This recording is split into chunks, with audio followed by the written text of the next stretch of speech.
Pizza খেতে ভীষণই পছন্দ করি, কিন্তু পিৎজার বেসটা যেহেতু ময়দা দিয়ে হয়, হেলথের কথা ভেবে পিৎজা খাওয়াটা ভুলেই গেছিলাম। তো এইভাবে হেলদি ভার্সান তৈরি করেছি। তো চলুন দেখে নিই। নমস্কার বন্ধুরা, মিঠু কুকিং চ্যানেলে আপনাদেরকে আবারও স্বাগত। আমি কি কি দিয়ে করেছি, মুগ ডাল নিয়েছি হাফ কাপ, আর টমেটো একটা, ক্যাপসিকাম 1/3 নেব, ছোট একটা পেঁয়াজ, দুটো কাঁচা লঙ্কা, ঝাল অনুযায়ী নেবেন, ক্যাপসিকাম, আর নিয়েছি আদা হাফ ইঞ্চি, চিজ কিউব নিয়েছি, আর টমেটো সস। এবারে আমার কাছে টমেটো সস ছিল তাই নিয়েছি, আপনাদের কাছে যদি পিৎজা সস থাকে ওটাও ইউজ করতে পারেন, তাহলে তো আরও বেশি ভালো লাগবে। তবে এই টমেটো সস দিয়েও কিন্তু দুর্দান্ত লেগেছিল।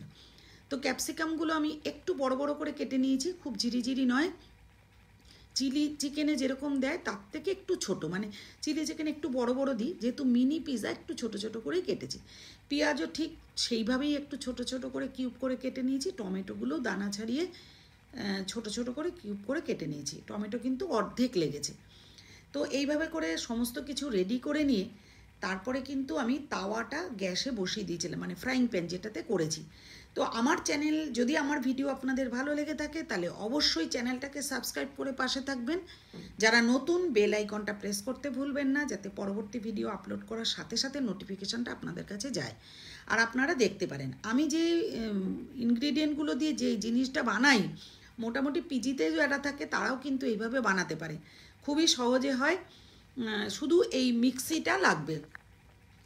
ডাল দিয়ে দিলাম হাফ, কারণ ছোট মিক্সির বোল নিয়েছি সেই কারণে। দুটো লঙ্কা আর হাফ ইঞ্চি আদা গ্রেট করে দিয়েছি, দিয়ে একদম 1 টেবিল স্পুন জল দিয়ে প্রথমে একটা পেস্ট বানিয়ে নিয়েছি, মানে মিক্স করে নেবো যাতে দলা দলা না থাকে, একদম মিহি পেস্ট করে নিতে হবে। নিয়ে ওটাতে ঢেলে নেব। দেখছি যখন যে এর মধ্যে কাঁচা লঙ্কাগুলো একটু গোটা গোটা আছে, সেগুলোকে, যেই দুটো একটু গোটা গোটা ছিল সেগুলো আবারও তুলে নিয়েছি। নিয়ে পরের যে ডালটুকু বাটা হয়নি, মানে মিক্স করা হয়নি, সেই ডালটার সাথে মিক্স করে নেবো, একেবারেই সুন্দর মিক্স হয়ে যাবে। আর ডাল দিয়ে যে এত সুন্দর পিৎজা হয়, মিনি পিৎজা, এটা বড় চাইলে বড়ও করতে পারেন, না করলে বুঝতে পারতাম না। স্বাদ মতো লবণ দিয়ে দিয়েছি, হাফ টিস্পুনেরও কম, দিয়ে খুব ভালো করে ফেটিয়ে নিয়েছি। মিনিট 2 ধরে কিন্তু এরকম স্পুন দিয়েই ভালো করে ফেটিয়ে নিয়েছি, তাহলে ফ্লাপি হবে ডালটা, আর কিচ্ছু মেশাইনি ডালে। এরপর 1 ড্রপ তেল দিয়ে তেলটা ব্রাশ করে নিয়ে 2 চামচ আমি ব্যাটার দিয়েছি ডালের, দিয়ে বেশ সুন্দর করে গোল করে ছড়িয়ে নিয়েছি। না রুটির মতন পাতলা, না বিশাল মোটা, ঠিক এইভাবে কিন্তু বেসটা তৈরি করেছি। তাতে সেদ্ধও হয়েছে খুব ভালো, ভাজাটাও হয়েছে খুব সুন্দর, খেতেও কিন্তু অপূর্ব হয়েছিল। তো এইভাবে করে স্প্রেড করে দিয়েছি। পুরো রান্নার প্রসিডিওরটা কিন্তু একদম আঁচটা লোতে রেখেই করেছি। তো এবার ঢাকা দিয়ে দিয়েছি, মিনিটখানেক ঢাকা দিলে, যেই ঢাকাটা খুলেছি দেখছি ওপরটা শুকিয়ে এসছে, তখনই উল্টে দেবেন। ঠিক এই সময় উল্টে দিয়ে এরপরে যেই পোর্শনটা ভাজা হয়ে গেছে সেখানে সস লাগিয়ে দেবো, টমেটো সস। আর আমার কাছে যেহেতু আমুলের স্প্রেড চিজ ছিল সেটা দিয়েছি, না থাকলে ওটা স্কিপ করতে পারেন, দিতেই হবে এমন কোনো কথা নেই। তো এই স্প্রেড চিজটা ছিল বলে এটা দিয়ে দিয়েছি, দিয়ে ভালো করে ছড়িয়ে নিয়ে এরপর খুব সুন্দরভাবে সাজিয়ে দেবো।